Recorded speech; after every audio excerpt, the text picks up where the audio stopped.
The Road Freight Association has expressed disappointment over the torching of trucks along the N3 freeway near Mooi River Toll in KwaZulu-Natal.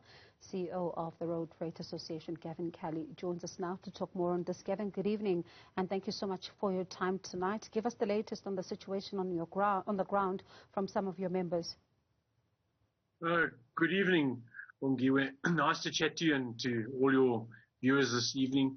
Well, as we speak right now, we're getting reports again that violence has started again on the N3. There's truck tires burning.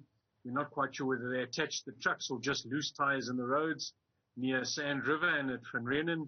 And at Tweedy, there's also some protests on the go. So we've had over 30 trucks burnt in the last 48 hours. You'll know, of course, of what happened down at Mooi River, which was absolutely unacceptable, where trucks, transporters who are just trying to get goods across the country, trying to keep their companies going, trying to keep the employees employed, were attacked while they were trying to move along the N3.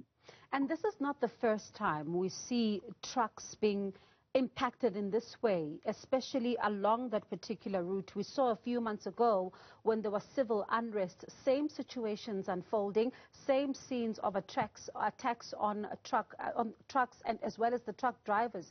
Do you think, Gavin, that police have the situation under control on the ground? Is enough being done here? Well, I think, Bongiwe, there's two different scenarios here. The one, if you recall, a couple of months ago and stretched over about 3 years, was around foreign drivers, and hopefully this has got nothing to do with that. That's a different matter altogether, and hopefully the task team from the various ministries are addressing the solutions that a number of role players put there. But you're quite right. Whenever there's protest in a local area or if there's service delivery protest, trucks are attacked, and quite often we ask why, and that's because they seem to be easy targets, they're slow moving, and obviously they have goods that can always be looted and ransacked. The question, is SAPS doing enough? Well, it would seem it's not doing enough. We have reports that SAPS is on the scene. We've had reports that 25 people have been arrested over the last 12 hours, but the important thing is it seems that the protesters are able to move around with impunity and do as they please. And that is what we've got to stop.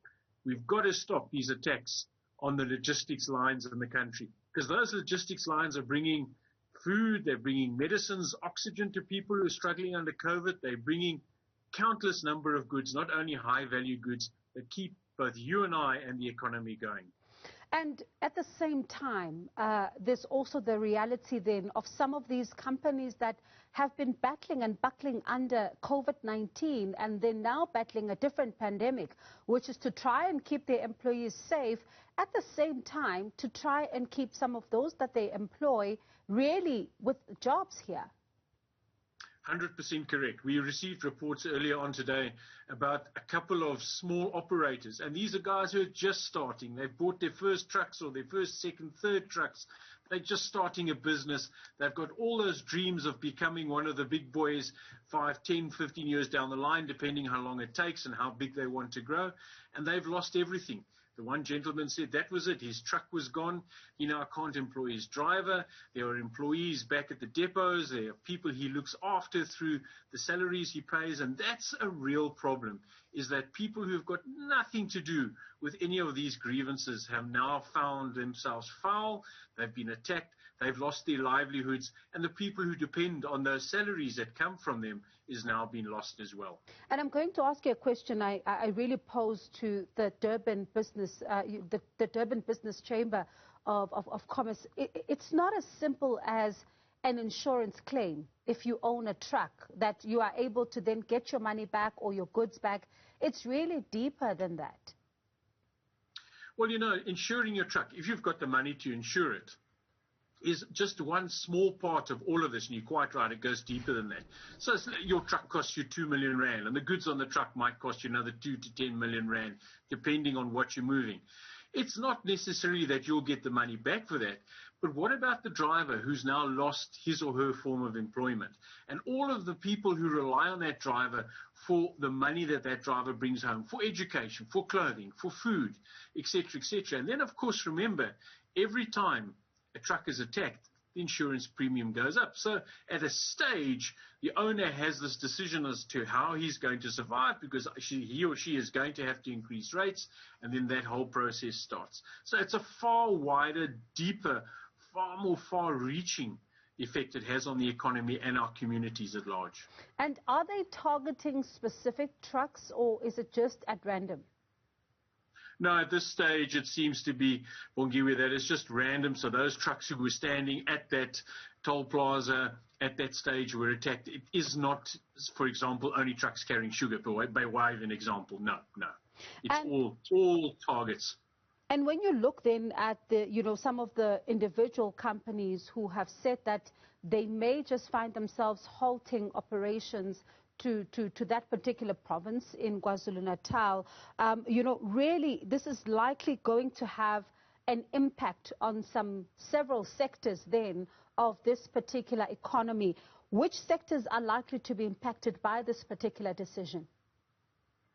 Well, the real question is which sectors won't be impacted. So remember that KZN has the busiest port in South Africa currently. So there's a lot of freight moving through KZN that isn't necessarily only South Africa bound. There's a lot going further north to countries around us. Then, of course, there's a fair amount of goods moving through from manufacturing sites to secondary manufacturing sites, from primary sites back and forth, etc. So when you ask who's going to be affected, well, first of all, anybody who's moving any sort of goods through KZN, whether it's an agricultural good, whether it's a processed good, obviously is going to have to start looking at whether alternative routes should be used. It's not as easy as just deciding not to operate in KZN anymore. So that would be the first effect. And then secondly, of course, if you're going to bypass the province, that is obviously going to be longer. It'll have far more cost. So you and I, the consumer, are going to pay for that.